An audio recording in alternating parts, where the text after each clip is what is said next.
대학 1년 재학 이후 미래 진로에 대해 고민하는 시간을 충분히 가져보았습니다. 그렇게 항상 전문직을 원했던 제가 내린 결론은 변호사, 회계사 등의 자격시험보다 수능시험이 나에게 유리하겠다는 것이었습니다.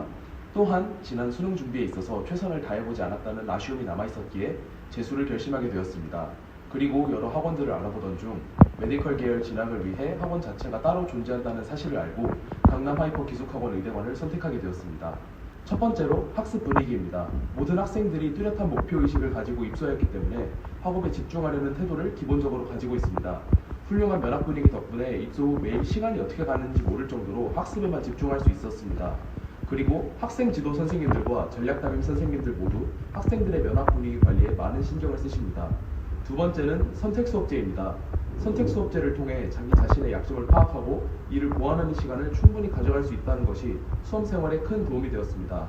전략 담임 선생님들과의 상담과 대화를 통해 자기 자신에게 맞는 수업 시수와 방향을 결정할 수 있다는 점과 합쳐져서 더 큰 시너지를 낼 수 있었습니다. 마지막은 메디컬 PT입니다. 국어, 수학, 생명과학, 지구과학, 메디컬 PT 수업을 들으며 스스로는 알아차리기 힘든 자신의 약점이나 추상적으로는 인지하지만 구체적으로 표현할 수 없는 학습 중의 어려움을 메디컬 PT를 통해 극복하고 해당 과목의 공부법을 다듬고 문제를 대하는 태도를 교정하며 나아감에 있어서 많은 도움을 받을 수 있었습니다. 저는 스스로 공부하라고 하면 시간이 촉박해져서야 과제를 완수하려고 하는 경향이 있었습니다. 스스로도 그런 점을 잘 알고 있었기에 기숙학원 입소를 선택하였는데요. 기숙학원의 체계적인 관리 속에서 공부하는 것은 효율적인 학습에 큰 도움이 되었습니다. 그리고 이러한 생활이 지겹다고 느껴질 때쯤 반복되는 일상 속에서 무력함을 이겨내고 동기부여를 하기 위해 플래너를 작성하며 공부하는 습관을 들이기 시작하였습니다. 계획대로 학습하는 데 있어서 약간의 유연성을 발휘하며 대략적인 틀을 잡고 나아가는 습관이 공부할 때뿐만 아니라 나중에도 큰 도움이 되겠다는 것을 느끼면서 계획을 미루지 않고 실천하는 습관을 가지게 되었습니다. 제가 가장 많은 도움을 받은 선생님은 크게 두 분이 계신데요. 첫 번째는 역시 담임 선생님이십니다. 수능이라는 한 번의 시험으로 자신의 1년을 평가받는 입장에서 결과에 대한 두려움을 항상 가지고 있었습니다. 그래서 담임 선생님께 찾아가 상담을 할 때면 차분하게 하던 공부를 마저 하는 것이 중요하다는 말씀을 매번 하셨습니다. 이 말씀을 듣고 저의 학습 템포를 점검하는 과정을 가지며 불안을 해소할 수 있었습니다. 두 번째로는 지구과학을 가르치시는 유덕원 선생님이십니다. 첫 수업을 듣고 저는 감탄밖에 할 수 없었습니다. 이해를 바탕으로 하는 암기, 암기를 바탕으로 하는 이해가 꼬리를 물고 끊임없이 이어지는 수업을 하십니다. 암기해야 할 것은 암기해야 한다고 정확히 짚어주시면서 반드시 이해하고 넘어가야 하는 부분은 과정과 인과를 정확하게 설명해 주십니다. 저는 수능 200일 전부터 6평 이후까지 시간이 느리게 간다는 느낌을 받았습니다. 공부를 해도 다 아는 내용인 것 같고 하던 것만 하니 의미 없는 학습을 한다고 생각했었습니다. 그러나 결국 내게 중요한 것은 수능뿐이다 라는 마음가짐으로 수능은 내가 공부하는 것보다 어렵게 나올 것이라고 생각하면서 더 높은 난이도의 문제를 찾아서 끊임없이 도전하였습니다. 이 과정 중 많은 스트레스를 받았지만 문제는 겸손하게 풀고 시험지 앞에서는 당당할 수 있도록 노력하다 보니 이때가 가장 실력적으로 발전하였던 것 같습니다.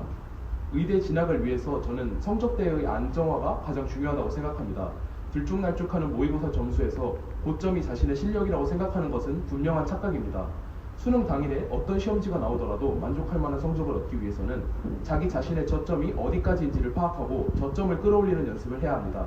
전국 단위로 보는 모의고사의 성적이 만족스러운 정도에서 벗어나지 않는 수준까지 수능 전에 학습을 끝내야 한다고 생각합니다. 자기 자신의 학업에만 집중하세요. 자신이 무엇을 위해 여기 있는지를 항상 인지하고 있기를 바랍니다. 일탈행동은 안정적인 수험 생활에 굉장히 큰 위험 요소로 작용합니다. 학업에만 집중할 수 있다는 기숙학원만의 장점을 온전히 누리셨으면 합니다. 6월까지는 기본 개념을 물어보는 문제들을 반드시 틀리지 않도록, 개념 중에서는 모르는 것이 없도록 해야 합니다. 6평 이후에 개념 학습만을 중점적으로 하기에는 심리적인 부담감이 큽니다. 수학의 경우에 전범위 시험이 아니라고 6평 시험 범위에 맞춰서 공부하지는 마시기 바랍니다. 우리가 잘 봐야 하는 것은 6평이 아니라 수능입니다. 9월까지는 6평에서 드러난 자신의 약점을 보완하는 시기라고 생각합니다. 취약한 단원에 속한 문제들을 익숙해질 때까지 반복하면서 숙달하는 것이 중요합니다. 할 줄 안다 해서 멈추는 것이 아니라 능숙하게 잘한다의 수준까지 꾸준히 연습하는 것이 중요합니다. 9월 모의고사 이후로는 실전 감각이 중요해지는 때입니다. 각 과목별 운영 방법을 정해놓고 많은 모의고사를 보면서 실전 연습을 해야 합니다. 정해놓은 기본적인 운영 틀을 따라가되 시험 중 발생할 수 있는 돌발 상황에 대비하여 시간 분배의 유연성을 기르는 것과 돌발 상황에 대한 대처 방안을 확실히 하는 데 집중하시기 바랍니다.